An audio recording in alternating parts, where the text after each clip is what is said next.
Before we start, I'd like to recommend you the channel of Zephyr Wings. Just like me, they are doing Rusty-like theories, and doing it quite seriously. I would like us to support them, the link is in the description. Welcome everyone alive to my nest. Here's Nowhere, and we continue our deep dive into the lore of Rusty Lake. Last time we dissected the early story of Harvey the Parrot and his owner, Laura, whose death marked the beginning of that tale. However, it wasn't the only story that started that fateful day. Introducing Detective Dale Vandermeer, a genius, an owner of a magnificent beard, and a cocktail of mental disorders. But I'm getting ahead of myself. It was his fate to investigate the mysterious death of the woman in the cubed dress. And this is his first act that I'm recapping today. And to be brief, I'm leaving speculations and theories for the videos to follow. Cube Escape, Case 23. Chapter 1. Fall 1971. The crime scene. For Dale, that was the 23rd case. Another body. At first glance, routine. But as soon as he crossed the doorstep, he realized that it was the strangest crime scene in his long career. That there was something more than just a body. And indeed, from the very beginning, we encounter oddities. We see the corpse, no direct traces of the supposed killer, and yet the throat is slit, which is highly atypical for suicide. We see a bloody trail coming from the adjacent room familiar to us from Seasons. The clock, the telephone, everything just as Laura remembered from 1971. Apparently, the wound was inflicted there, and then the woman either wandered into the living room or crawled in afterwards. We should check it out. But as soon as we attempt to enter, the door disappears. Solid wallpaper, as if the door had never existed. Having searched the remaining room, the detective came across many more items. Some of them we already know from previous games. There was a cactus planted by Laura and a flyer for the Rusty Lake Resort from Seasons. A shrimp and a shell she caught there in Cube Escape the Lake. A fish and a jar of flies taken from Harvey's box. A reproduction of Van Gogh's painting from the DDRL game, which I've skipped for now, but will eventually get to. There are also new, interesting items. Notably, the Lady of the Lake painting by Lecus Fleo and a drawing of a parrot seemingly revealing Harvey's species. Psittacus, or the grey parrot, although it doesn't look like one. But what really matters is the newspaper, or more precisely, the contest featured in it. The first person to solve the crossword and call in with the correct answer was offered a free trip to the lake resort.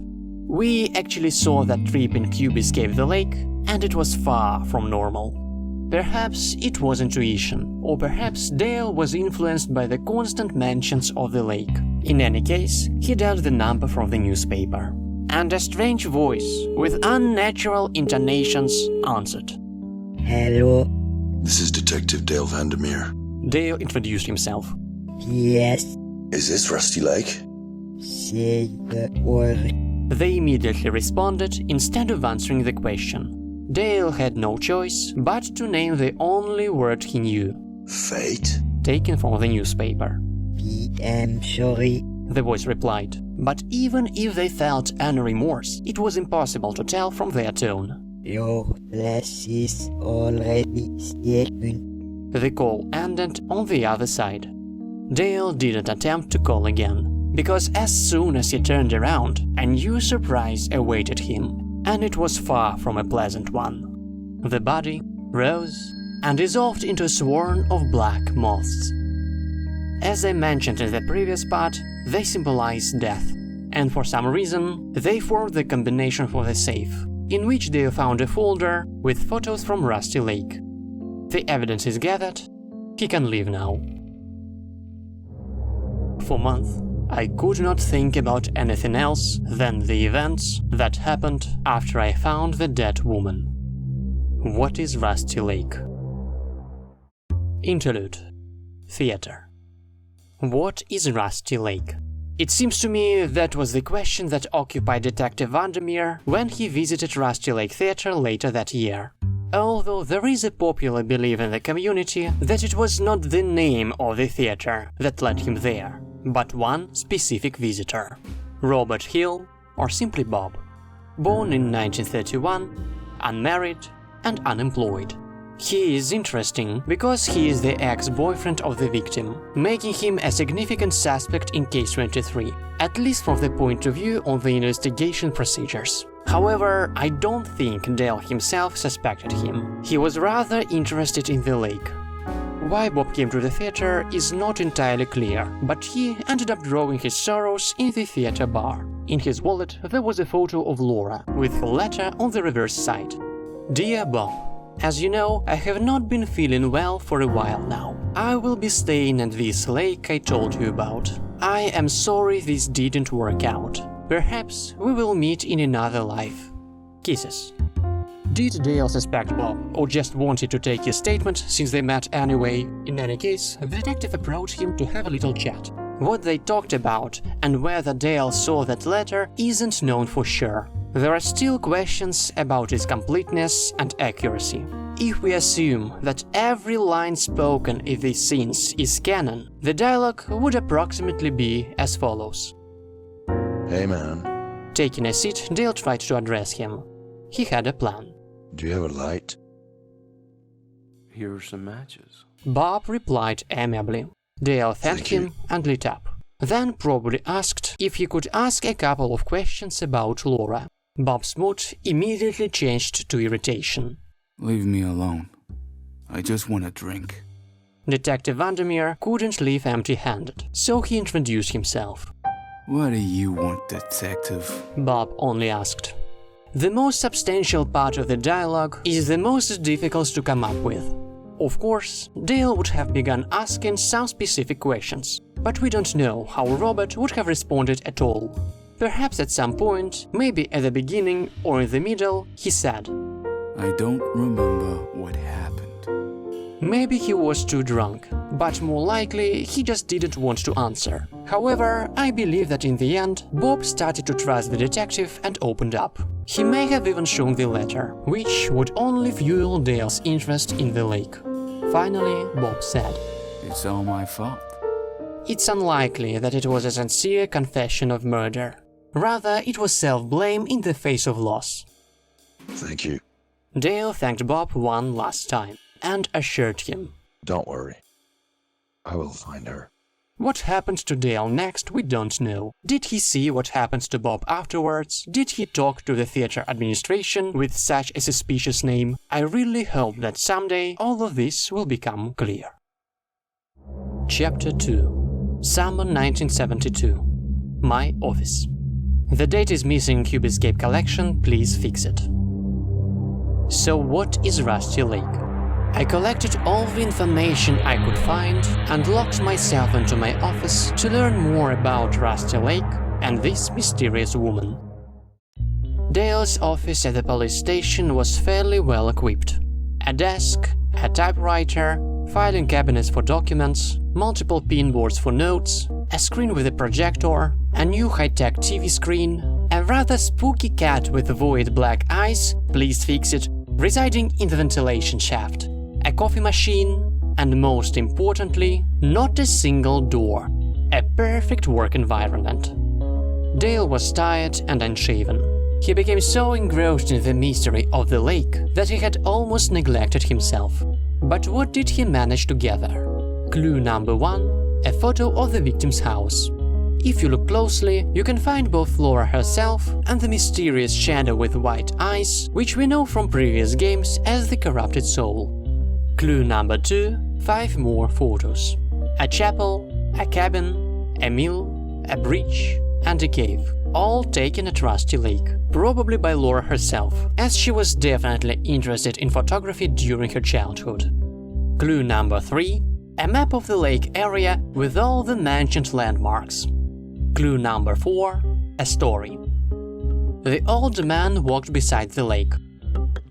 As he approached the mill, the time stopped. The numbers appeared above the lake. 392. Entering these numbers into the TV set makes a landscape of the lake and 2 square outlines appear on the screen. Usually, I dismiss such things as gameplay and don't consider them canon and lore. But the fact that the TV showed Dale such an image is undeniable. It was not without purpose. But even if the detective knew what to do with it, he could do nothing at that moment. He lacked what the screen demanded. Despite the long hours of work, it seems to have not diminished in the slightest. Dale needed a break. He decided to briefly peek into the outside world and raise the blinds on the window into the corridor. Outside, under guard and in handcuffs, sat Bob, chained to the wall. He was waiting for questioning and looked very dejected. Catching his gaze, Dale silently closed the blinds. His fatigue was taking its toll. After brewing and drinking a cup of coffee— no, that's wrong. After drinking a damn fine cup of coffee, the detective noticed numbers in the coffee grounds at the bottom of the cup, as if drawn with a finger. I repeat, I usually don't consider such things as canon, but this time specifically, I'm not sure, because Bob himself fairly accurately repeated what I'm about to tell in his interview in Paradox. Entering these numbers into the TV, Dale once again saw the suspect, this time on the screen, still looking dejected. But something was off.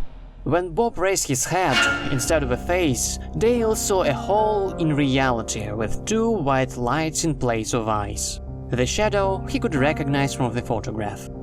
The light flickered, and there was some commotion outside. Returning to the window and raising the blinds again, Dale saw the officer hanged by the chain Bob had been previously chained with to the wall.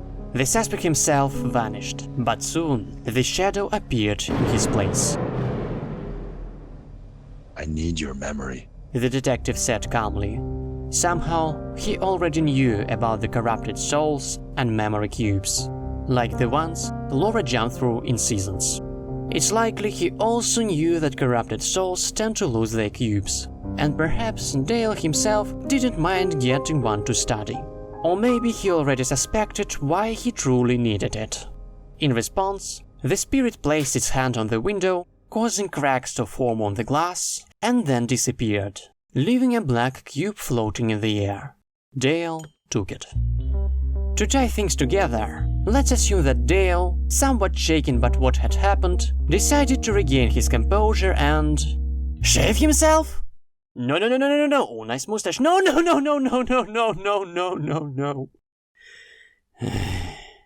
Why? Dale washed all the evidence of his crime down the sink. He almost wanted to get rid of the clump of hair, but it suddenly moved and revealed a head. A crow's head, which was soon devoured by the vent cat. A black egg was later found in its feces. Returning to the investigation, with the help of the lake map and the photographs of its landmarks, we can find the third code for the TV set. This time, Laura appears on the screen when the code is entered. She raises her hand beyond the screen and even beyond the TV casing. After handing her the black egg, which could be a reference to Seasons, we receive a cube as a token of gratitude. This time it's white. Honestly, I struggle to understand what all of this means. Why is Laura alive on the screen? What magic is this? And what are those memories inside the cube? If it were just an achievement like, let's say, in Seasons, I wouldn't say a word. But here, it's an integral part of the gameplay. It's canon. Or hell I know. Okay, in short, Dale somehow obtained the white cube, or else he wouldn't be able to do the following. Returning to the screen with the lake and the squares, Dale places the found cubes into them. A beam of light shoots from the lamp on the TV to the ceiling, directly into the fan, whose hypnotic rotation transports Dale into space, causing him to lose consciousness. Before we continue, if you like what I'm doing, leave thumbs up and subscribe to the channel. It really helps. And now back to the video. These were only the first 2 chapters of Case 23, and we already have a bunch of questions. To answer them and maintain some semblance of chronology, let's travel far away to Cube Escape the Mill. The game begins with a drawing of that very mill from the photos. On the left-hand side we see a river, and on the right side, a lake. The Rusty Lake, with purple water just like in the logo. The drawing serves as both a map for fast travel between the mill's rooms and an illustration of our progress, since it changes with almost every action we take. We play as an old man living in that mill with his wife. He prepares food for her, and she skillfully knits anything from her own hair. They live modestly. A stove, a grandfather clock suspiciously similar to the one at Laura's house, a spindle, an old telephone, a TV set, a strange device apparently powered by the windmill itself, and another one partially submerged. Wait a minute. Harvey? What are you doing here? Oh, I see. And a cow? Although I'm more interested in how it ended up in the attic. There's also a letter hanging on the wall. Dear Mr. Crow, remember, the lake does not only need the right water level, but also fresh memories. I will send you the body of the young woman later this month. Use the machine wisely. Extracting bad memories could cause corruption of the body. Yours sincerely, Mr. Owl. Apparently, the old man we play as is Mr. Crow, and he is going on duty. The TV shows us the familiar crime scene. It almost feels like a live broadcast, but right after, we see Detective Dale Vandermeer with his magnificent beard picking up the phone and making a call. Unexpectedly, the old telephone right there in the attic starts ringing. The old man picks up the receiver. Hello? He says with an unnatural voice, as if something makes it difficult for him to speak. This is Detective Dale Vandermeer. They responded on the other side. Yes, Is this Rusty Lake? say the word. The old man immediately responded instead of answering the question. But yeah, it was Rusty Lake. Fate? The detective hesitated. I'm sorry. The old man replied. But even if he felt any remorse, it was impossible to tell from his tone. Your flesh is already taken. The old man hung up the phone and returned to the screen. There, the corpse was already hanging upside down in the air and disappeared in the next second. Mr. Crow opened the nearby clock, releasing a few black moths. The corpse was already there, and it fell to the floor with a loud thud. Mr. Owl kept his word. The old man inconsiderately dragged the body downstairs, chained it up, and hung it upside down above the machine. In the game, you can find another letter. Dear Mr. Crow, the corrupted souls are still wandering the lake. I might have found the one that can stop them. If he can find the 2 cubes, I will give you Storm. You can bring him to the cabin. Yours sincerely, Mr. Owl. Returning to the screen, we see Dale again. He has already shaven, well, and on the screen, the familiar squares flicker as the detective places the cubes one after another to disappear in the very next moment. The attic is illuminated by a bright flash, and through the window, a beam of light can be seen shooting into the sky. Peering outside, we see mountains, the lake, vague outlines of a forest, and the chapel on the shore built in 3084, also familiar to us from photographs. And slightly to the side of it, a person from whom that beam was emanating. Looking at him through a spyglass, we recognize Dale, and he's unconscious. But soon, someone very strange and unfamiliar appears over him. An owl-headed person wearing a coat. It must be him who wrote all these letters to the old man. Thunder rumbles. Mr. Owl, stretching his arms to the sides, magically leads the body into the air. A heavy rain begins, accompanied by a strong wind, and the windmill's wings start spinning, not only outside the window, but also in the drawing. Back to work. Mr. Crow lowers the unfortunate woman, still hanging upside down above the machine, so that her very head ends up inside. For a moment, her face is still visible through the transparent screen, especially her lifeless eyes. But in the next moment, the screen darkens, revealing an image of the brain and the electric signals running through it, likely caused by the machine, but not in Cube Escape Collection. Please fix it. However, it quickly transitions to a sequence of familiar images. The grandfather clock from Laura's house, the telephone, the springtime photo of Laura, the green gem that saved her in the lake, the cassette tape with Harvey's song, the shrimp she cooked, the cactus, the candle. All of these merge together, forming a white cube that soon emerges from the machine on a conveyor belt. The old man takes the cube and descends into the knee-deep water-filled basement. He opens a sluice, releasing even more water inside. The turning wheel pours water into a trough. It passes through another machine and spills out through a window where the lake itself is now visible.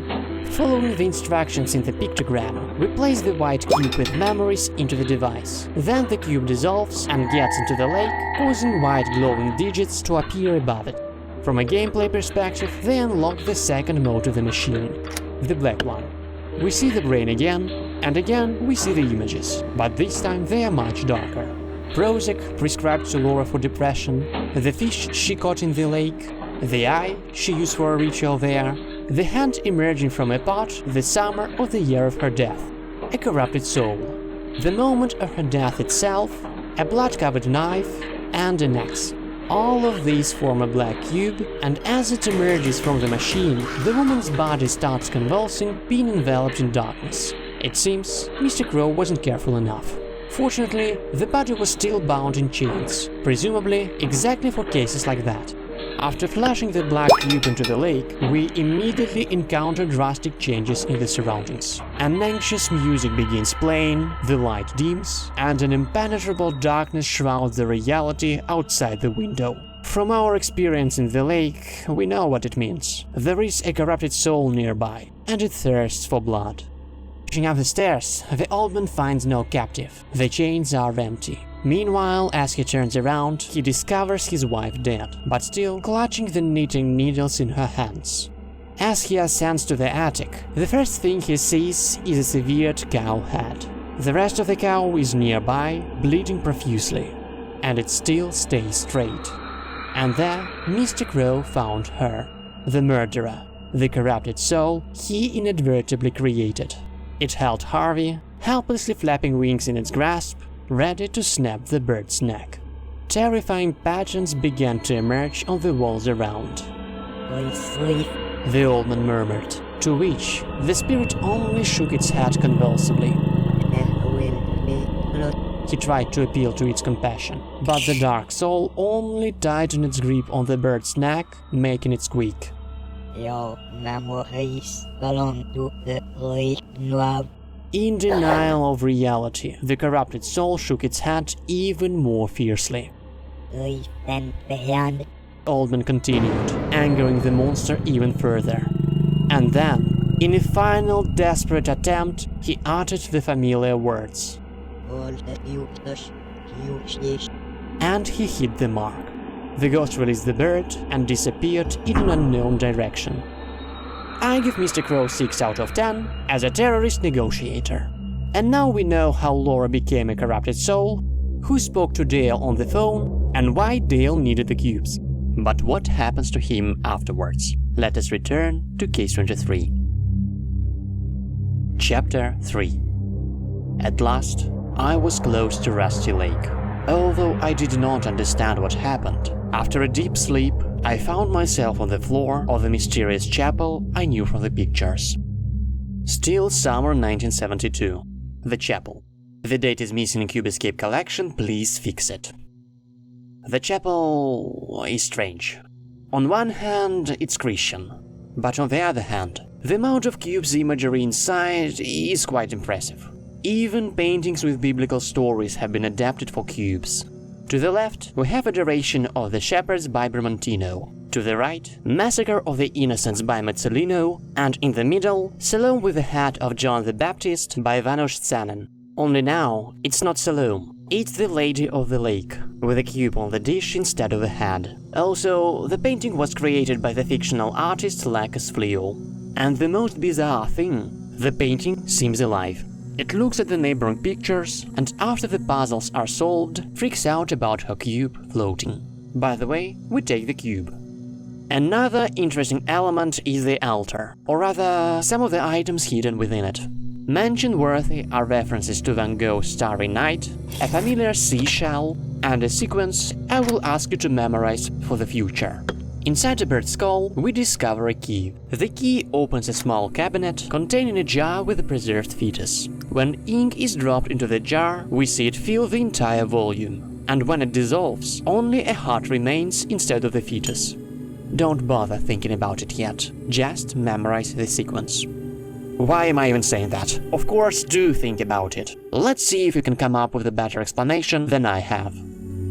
After placing the cube in a special socket, the wall cracks, and we persistently break it apart. We see the lake, and in the middle of it, the boatman from the logo. We signal to him with torches, and after signaling back, but not a Cube Escape collection, please fix it, he sails closer, revealing himself in all his glory. He turns out to be an old man wearing a coat, a hat, and his mouth is stitched.